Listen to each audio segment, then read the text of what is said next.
السلام عليكم ورحمة الله، معكم علي زايد، وهنشرح النهاردة الدرس الثالث من مستوى ال A1.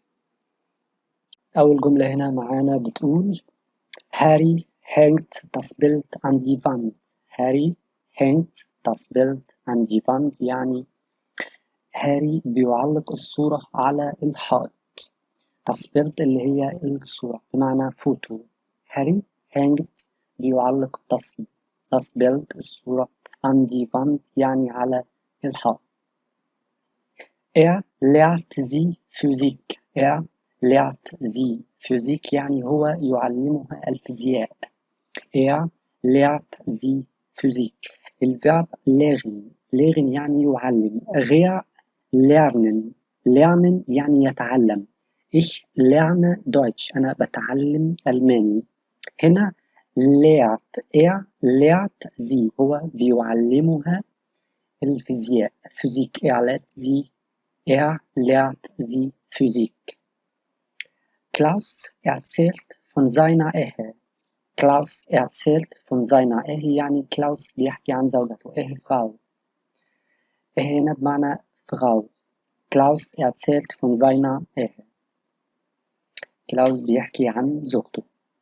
Sein Enkel besucht diese Uni.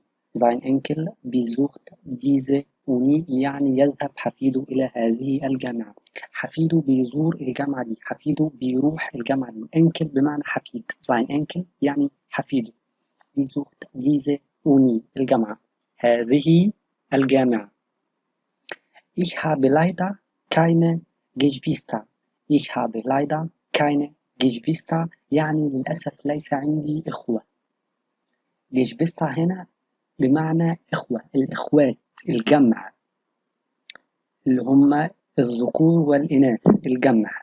غير Geschwister بس بمعنى أخت اللي هي دي بس. هنا حرف الإيه مكان الإي. Ich habe leider keine Geschwister. للأسف ليس عندي إخوات جمع. Meine Großeltern stammen aus Mexiko. Meine Großeltern stammen aus Mexiko يعني أصل أجدادي أو ينحدر أصل أجدادي من المكسيك. أصلهم من المكسيك.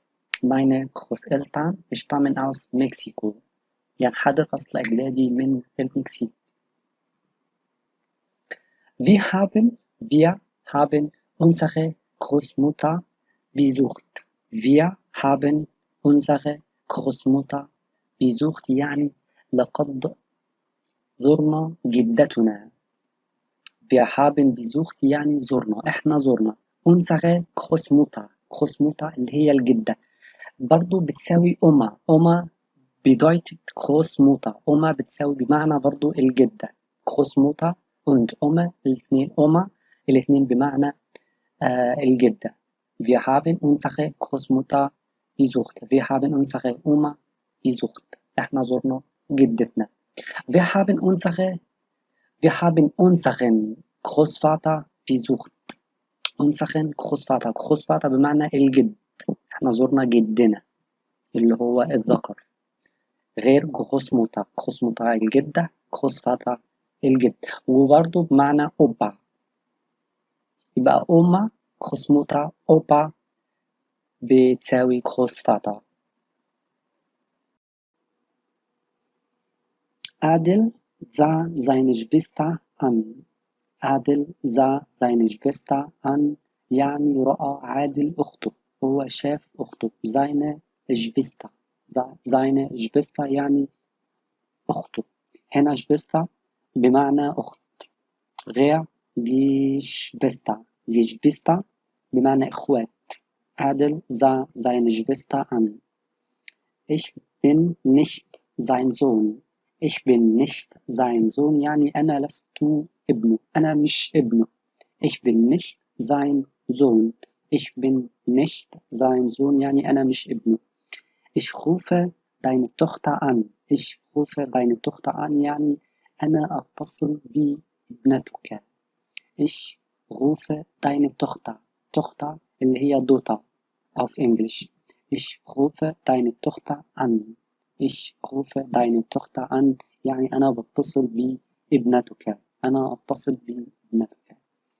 Der Dialog hat mir Spaß gemacht. Der Dialog hat mir Spaß gemacht يعني كان الحوار ممتع بالنسبة لي، الحوار كان ممتع ليا. Der Dialog يعني الحوار، hat mir Spaß gemacht يعني خلاني مستمتع. Der Dialog hat mir Spaß gemacht خلاني مستمتع. Hat mir Spaß gemacht. Der Dialog hat mir Spaß gemacht. Der Lehrer zeichnet eine Tabelle. Der Lehrer zeichnet eine Tabelle يعني المدرس يرسم جدول. المدرس بيرسم جدول. Der Lehrer يعني المدرس zeichnet eine Tabelle. Eine Tabelle يعني جدول. Der Lehrer zeichnet eine Tabelle. Eine Antwort finde ich nicht. Eine Antwort finde ich nicht يعني لم أجد إجابة. Ich finde nicht eine Antwort. أنا ما لقيتش إجابة. لم أجد إجابة. Eine Antwort finde ich nicht. Bitte beantworten Sie die Frage. Bitte beantworten Sie die Frage يعني من فضلك أجب على السؤال. جاوب على السؤال ده. لو سمحت جاوب على السؤال ده من فضلك. Bitte beantworten Sie die Frage. Die Frage يعني السؤال وbeantworten يعني يجيب على. hat seine Geheimnisse für sich behalten. hat seine Geheimnisse für sich behalten يعني هو احتفظ بأسراره لنفسه. هو احتفظ بأسراره لنفسه. hat seine Geheimnisse. Geheimnisse يعني أسرار. für sich behalten. behalten يعني يحتفظ. احتفظ بأسراره لنفسه. hat seine Geheimnisse für sich behalten. Am Ende werde ich gewinnen. Am Ende werde ich gewinnen يعني في النهاية سأفوز. أنا سأنتصر في النهاية. يفوز أو ينتصر. Am Ende werde ich gewinnen. Am Ende werde ich gewinnen. Zeigen Sie mir die Karte. Zeigen Sie mir die Karte يعني أرني البطاقة. وريني البطاقة. Die Karte يعني بطاقة. Zeigen Sie mir. Show me. وريني die Karte البطاقة. Wir legen das Buch auf den Tisch.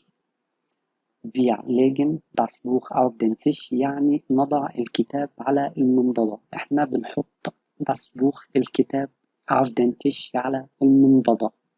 على الترابيزة.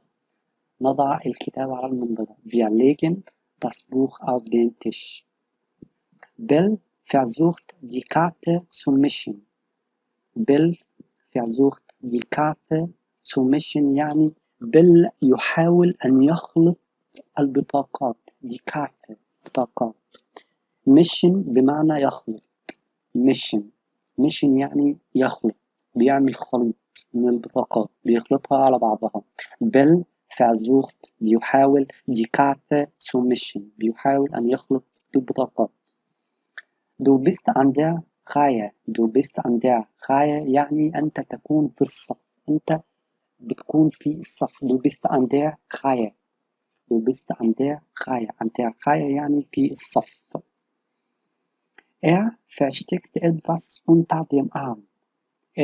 versteckt etwas unter dem Arm يعني يخفي شيئا تحت ذراعه. هو بيخبي versteckt etwas بيخبي حاجة unter dem Arm تحت arm اللي هو الذراع. versteckt etwas unter dem Arm. هو بيخفي شيء تحت ذراعه. versteckt etwas unter dem Arm يعني بيخبي حاجة تحت الذراع. Ich bin wieder gegangen. Ich bin wieder gegangen يعني لقد ذهبت مرة أخرى. هنا معلش أنا آسف. versteckt etwas unter dem Arm يعني بيخفي شيء تحت الذراع وليس ذراعه. مش ذراعه هو. ممكن نعدلها. خليها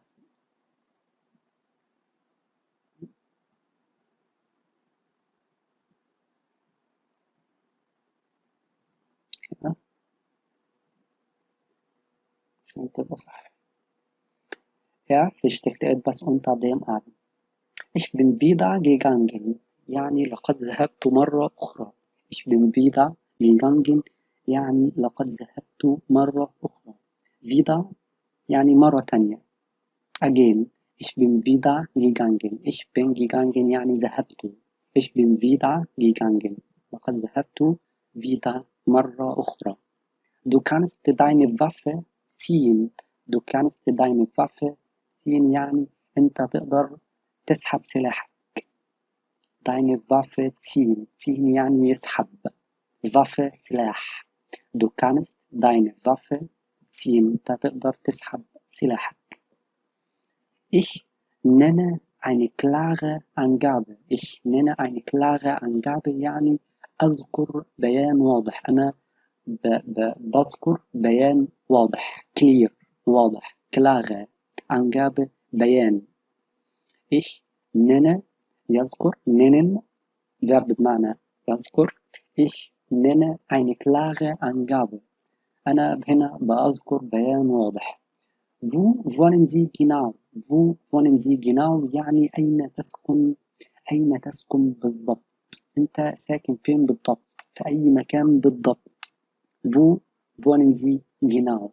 Wo wohnen Sie genau يعني بالضبط. في أنهي مكان بالضبط؟ Wo wohnen Sie genau? Möchten Sie Tee oder Kaffee?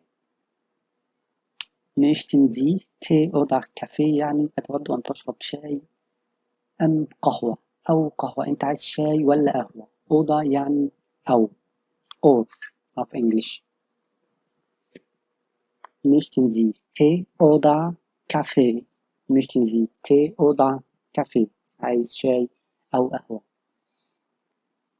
Ich werde über ein Familienmitglied schreiben. Ich werde über ein Familienmitglied schreiben يعني سوف أكتب عن عضو من أعضاء الأسرة. Ich werde über ein Familienmitglied. Familienmitglied يعني عضو من أعضاء الأسرة. عضو أسرة. Ich werde über ein Familienmitglied schreiben. أنا هكتب عن عضو من أعضاء الأسرة. Du bist auch mein Freund. Du bist auch mein Freund يعني أنت أيضا صديقي. أنت برضو بتكون صديقي. Du bist auch أيضا mein Freund. صديقي. Freund يعني صديق.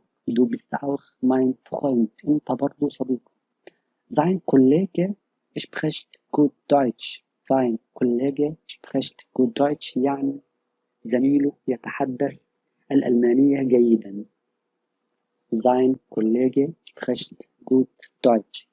زميله يتحدث الألمانية جيدا. زميله بيتكلم ألماني كويس. Lassen Sie mich mal raten. Lassen Sie mich mal raten يعني دعني أخمن. Let me guess. سيبني أخمن. خليني أخمن. Lassen Sie mich mal raten. Lassen Sie mich mal raten يعني دعني أخمن. الverb raten بمعنى يخمن. ließ einen Zettel an der Tür. ließ einen Zettel an der Tür يعني هو ترك ورقة على الباب. Zettel بمعنى ورقة صغيرة أو ملاحظة.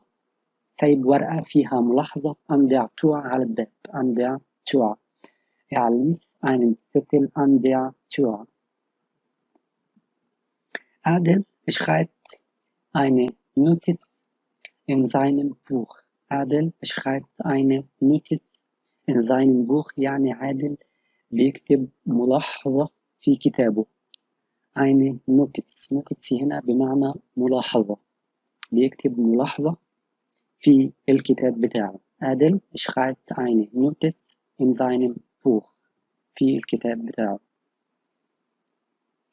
Die Auflösung ist zu gering. Die Auflösung ist zu gering يعني الحل. die Auflösung يعني الحل ده بيكون تافه أو ضئيل أو غير معترف بيه. ما هوش حل قوي أو ما هوش حل فعلي. die Auflösung ist zu gering. gering هنا بمعنى تافه أو ضئيل أو غير معترف بيه. Die Auflösung ist zu gering. Mein Chef spricht gut Finnisch. Mein Chef spricht gut Finnisch, sehr gut Niederländisch und ein bisschen Polnisch.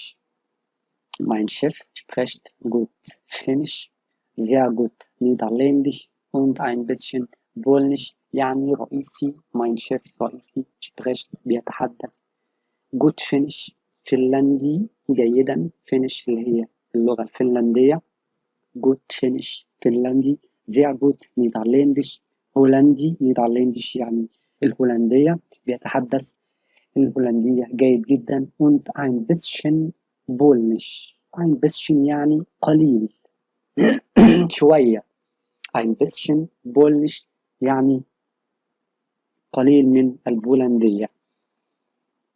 طبعا أنا ما ذكرتش اللغات كلها لأنها يعني إيطاليانش يعني إيطالي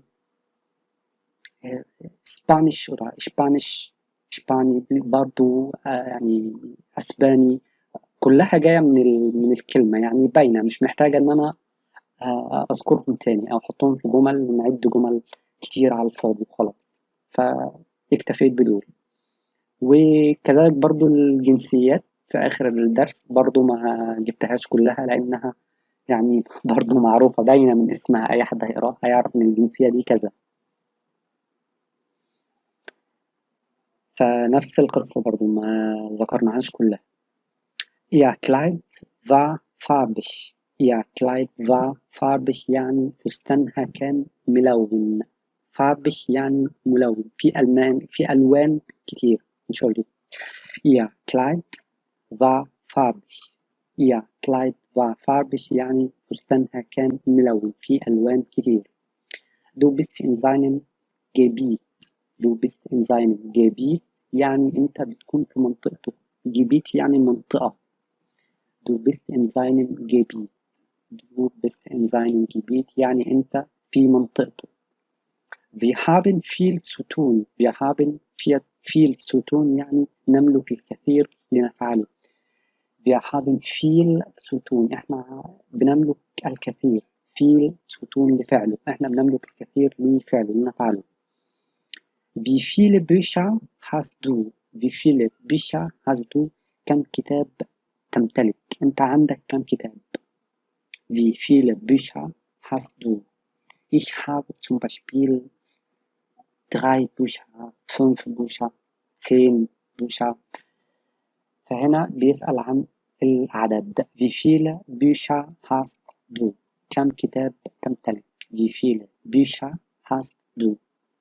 Ich suche nach meinen Eltern. Ich suche nach meinen Eltern يعني أبحث عن والداي. أنا ببحث عن آبائي والدي. Ich suche nach meinen Eltern. Ich suche nach meinen Eltern. Ich möchte meine Sprachkenntnisse verbessern. Ich möchte meine Sprachkenntnisse verbessern يعني أود أن أحسن معرفتي اللغوية.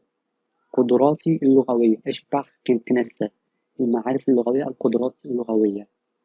Ich möchte meine Sprachkenntnisse verbessern. Ich möchte meine Sprachkenntnisse verbessern. verbessern يعني يحسن. Das Baby begann zu weinen. Das Baby begann zu weinen يعني بدأ الطفل الرضيع. بدأ الرضيع. Das Baby اللي هو الطفل الرضيع لسه. Das Baby begann zu weinen. بدأ يبكي. بدأ يعيط. Bald bin ich bei dir. Bald bin ich bei dir يعني قريبا. Bald قريبا. bin ich bei dir يعني هكون عندك. قريبا سأكون عندك. سأكون لديك. أنا هكون عندك قريب. Bald bin ich bei dir. Er ist noch nicht fertig. Er ist noch nicht fertig يعني هو لم ينتهي بعد. noch nicht لسه. لسه ما انتهاش. fertig لم ينتهي. fertig يعني ينتهي. finish. Er ist noch nicht fertig. Er ist noch nicht fertig يعني هو لم ينتهي بعد. Ich spreche nur Englisch. Keine Fremdsprache. Ich spreche nur Englisch. keine Fremdsprache يعني أنا أتحدث فقط نوع فقط إنجليش، أنا أتحدث فقط الإنجليزية. keine Fremdsprache يعني لا أتحدث أي لغة أجنبية. Fremdsprache يعني لغة أجنبية. Fremd جاي من غريب، لغة غريبة أو لغة أجنبية. هنا معناها لغة أجنبية، أنا بتكلم بس إنجليزي، ما بتكلمش ولا لغة أجنبية، لغة تانية يعني غير اللغة الأم. Ich spreche nur Englisch, keine Fremdsprache. ما بتكلمش ولا أي لغة أجنبية. In seiner Heimatstadt fand er eine gute Gelegenheit. In seiner Heimatstadt fand er eine gute Gelegenheit يعني لقد وجد في موطنه فرصة جيدة. هو لقى في موطنه Heimatstadt الموطن، مدينة الموطن. In seiner Heimatstadt fand er eine gute Gelegenheit. Gelegenheit بمعنى فرصة. In seiner Heimatstadt اللي هي مدينة الموطن بتاعته. In seiner Heimatstadt fand er eine gute Gelegenheit. وجد فرصة جيدة. Mein Hobby ist Kochen. Mein Hobby ist Kochen يعني هوايتي بتكون الطبخ. Kochen الطبخ. Mein Hobby ist Kochen. هوايتي هواية. Mein Hobby. Mein Hobby هوايتي ist بتكون Kochen الطبخ. Der Lehrer soll unsere Hausaufgabe korrigieren.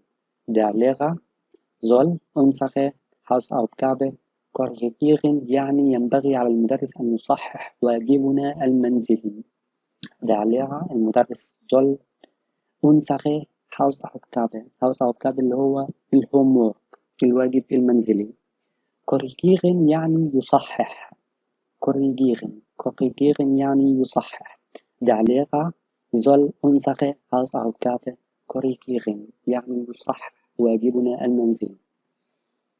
Meine Nichte schläft immer auf dem Sofa im Wohnzimmer. Meine Nichte schläft immer auf dem Sofa im Wohnzimmer يعني ابنة أخي أو ابنة أختي. Nichte بمعنى ابنة الأخ أو ابنة الأخت.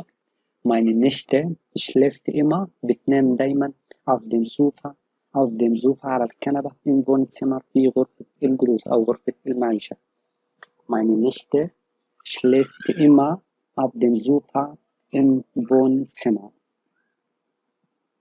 Mein Schatz kann wie Fairuz singen. Mein Schatz kann wie Fairuz singen. حبيبتي تستطيع أن تغني مثل فيروز. Verzeih mir Fairuz. Aber hier muss ich lügen. ما أقدرش، لازم أكذب طبعا. Mein Schatz kann wie Fairuz singen. حبيبتي بتغني singen يعني تغني wie Fairuz زي فيروز. Wir machen eine Reise, um Skaten zu genießen. Wir machen eine Reise, um Skaten zu genießen يعني نذهب في رحلة من أجل الاستمتاع بالتزلج. Skaten يعني التزلج. genießen يعني يستمتع. Wir machen eine Reise احنا بنعمل رحلة علشان نستمتع بالتزلج. Skaten. Ich lege das Fleisch mit der Wurst auf die Waage. Ich lege das Fleisch mit der Wurst auf die Waage يعني أضع اللحم مع السجق على الميزان. auf die Waage ميزان. Waage يعني بمعنى ميزان أو ميزانة. Ich lege das Fleisch mit der Wurst auf die Waage. Vielleicht hat sie im März oder April geboren. Vielleicht hat sie im März oder April geboren. Ein typischer Widder. Ein typischer Widder يعني هي عندها كل مواصفات برج الحمل. Widder يعني برج الحمل. Vielleicht hat sie im März oder April geboren يعني ربما هي اتولدت في شهر مارس أو إبريل. hat geboren يعني ولدت في شهر مارس أو إبريل. ein typischer Widder. ein typischer Widder يعني هي عندها كل صفات برج الحمل. Widder يعني برج الحمل. Sie sollen um 22 Uhr zurückgehen. Sie sollen um 22 Uhr zurückgehen يعني ينبغي أن تعودوا في 10 مساء. Sie sollen um 10 Uhr zurückgehen يعني ينبغي أن تعودوا الساعة 10 مساء. ينبغي أنتوا تعودوا. zurückgehen يعني يعود يرجع. zurückgehen يعني يعود أو يرجع. Zurzeit studiere ich Deutsch. Zurzeit studiere ich Deutsch يعني في الوقت الحالي أدرس الألمانية. حاليا studiere ich Deutsch. حاليا بدرس ألماني. Auf Wiederschauen. Auf Wiederschauen مع السلامة بتساوي auf Wiedersehen برضه مع السلامة. Auf Wiederschauen oder auf Wiedersehen الاثنين معناهم مع السلامة. Grüezi يعني مرحبا أو يوما طيبا. دي بالتحية أو تحية اليوم يعني في سويسرا. دي بتتقال في سويسرا. Grüezi يعني مرحبا أو يومك سعيد أو يوم طيب. Grüß Gott يعني نفس المعنى مرحبا أو يوما طيبا أو يوم سعيد. دي بتتقال في النمسا وجنوب ألمانيا. دي بتتقال في النمسا وجنوب ألمانيا. Grüß Gott. moin دي نفس المعنى مرحبا أو يوم سعيد أو يوم طيب. دي في شمال ألمانيا. moin. servus يعني مرحبا أو يوم سعيد أو يوم طيب نفس المعنى. دي بتتقال في البايرن. servus. moin servus. Ich habe diese Reportage gelesen. يعني لقد قرأت هذا التحقيق الصحفي. Ich habe gelesen أنا قرأت. diese Reportage يعني تحقيق صحفي. Ich bin nicht von hier يعني أنا لست من هنا. أنا مش من هنا. Ich bin nicht von hier. Ich war schon bei ihm يعني أنا كنت بالفعل already. schon يعني بالفعل. bei ihm عنده أنا كنت عنده. ich war schon bei ihm أنا كنت بالفعل عنده. sie sind nicht mehr da يعني هو لم يعد هنا. sie sind nicht mehr يعني لم يعد. sie sind nicht mehr da هو لم يعد هنا. Der Moderator hat heute eine gute Show präsentiert. Die Moderator hat heute eine gute Show präsentiert يعني قدم. hat präsentiert يعني قدم. heute اليوم. der Moderator مقدم البرامج. der Moderator مقدم البرامج. eine gute Show عرض جيد. der Moderator مقدم البرامج hat heute eine gute Show präsentiert يعني قدم النهاردة قدم اليوم عرض جيد. eine gute Show. Ich habe schon diesen Sänger früher gehört. Ich habe schon diesen Sänger früher gehört يعني لقد سمعت بالفعل هذا المغني سابقا. ich habe gehört يعني أنا سمعت. früher يعني قبل كده سابقا. ich habe früher gehört يعني أنا سمعت سابقا. diesen Sänger هذا المغني. ich habe schon diesen Sänger هذا المغني. Sänger بمعنى مغني. früher gehört سابقا بمعنى früher. ich habe schon diesen Sänger früher gehört. لقد سمعت بالفعل هذا المغني سابقا. in Ägypten gibt es viele deutschsprachige In Ägypten gibt es viele Deutschsprachige يعني يوجد في مصر الكثير من الناطقين باللغة الألمانية. Deutschsprachige يعني الناطقين باللغة الألمانية. In Ägypten gibt es viele Deutschsprachige الناطقين باللغة الألمانية. Ich warte auf das Ergebnis. Ich warte auf das Ergebnis يعني أنا أنتظر النتيجة. أنا مستني النتيجة. Ich warte auf das Ergebnis. Ich warte auf das Ergebnis يعني أنا أنتظر النتيجة.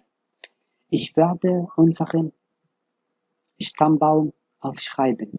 Ich werde unseren Stammbaum aufschreiben يعني أنا هكتب أو هدون شجرة عيلتنا، شجرة العائلة بتاعتنا. unseren Stammbaum. Ich werde unseren Stammbaum aufschreiben يعني سوف أدون شجرة عائلتنا. أنا هكتب أو هدون شجرة العيلة بتاعتنا. Sie muss einen von euch wählen. Sie muss einen von euch wählen يعني يجب أن تختار أحد منكم. Sie muss einen von euch wählen. هي يجب إن هي تختار حد منكم. Sie muss einen von euch wählen. wählen بمعنى يختار. Erinnern Sie sich an mich? Erinnern Sie sich an mich يعني هل تتذكرني؟ Do you remember me? أنت فاكرني؟ أنت بتتذكرني؟ Erinnern Sie sich an mich? Erinnern Sie sich an mich? الverb sich erinnern بياخد حرف جر an. sich erinnern. Erinnern Sie sich an mich? Das war die erste Lektion. Das war die erste Lektion يعني هذا كان الدرس الأول. ده كان الدرس الأول. Das war die erste الأول Lektion بمعنى الدرس. Das war die erste Lektion. ده كان الدرس الأول. Sophie hat die passende Lösung gefunden. Sophie hat die passende Lösung gefunden يعني وجدت صوفي الحل المناسب. passende Lösung. Lösung بمعنى حل وpassende بمعنى مناسب. Sophie hat die passende Lösung gefunden. وجدت حل أو وجدت الحل المناسب. Du bist ein guter Mensch. Du bist ein guter Mensch يعني أنت إنسان. Mensch بمعنى إنسان طيب أو إنسان جيد. Du bist ein guter Mensch. Du bist ein guter Mensch. Sein Nachname ist Müller. Sein Nachname ist Müller يعني اسم عائلته هو Müller. Sein Nachname ist Müller. اسم عائلته بيكون Müller. Du bist ein guter Mensch. أنت إنسان جيد. Sein Nachname ist Müller. Sein Nachname ist Müller يعني اسم عائلته بيكون Müller. وبكده نكون خلصنا الدرس الثالث، وأتمنى لو استفدتوا بأي معلومة وبأي كلمة أو بأي جملة من الفيديو يا ريت تدعموا القناة بسبسكرايب والفيديو بلايك، وأشوفكم المرة الجاية في الدرس الرابع، والسلام عليكم ورحمة الله.